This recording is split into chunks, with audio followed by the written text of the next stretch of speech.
भाग जगावो।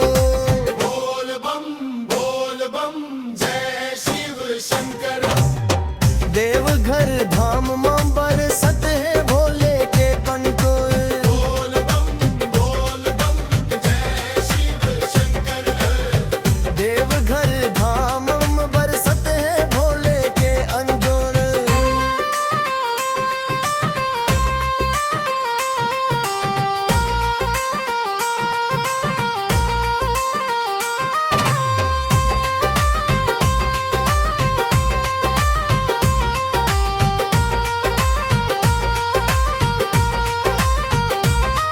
केसरिया कपड़ा पहिरे कांधे कांवर भारी। भोला के भक्ति मंडूबे जवान औ नारी। डमरू बाजे शंख बाजे गूंजे जयकारा। रायपुर वाला कांवरिया भोले के दुलारा। बोल बम जय शिव शंकर। देवघर धाम में बरसत है भोले के अंजोर।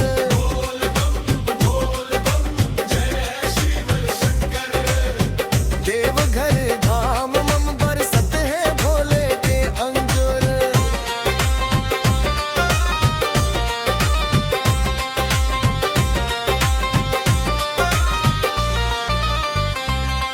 मन के मुराद पूरा कर बैद्यनाथ दानी।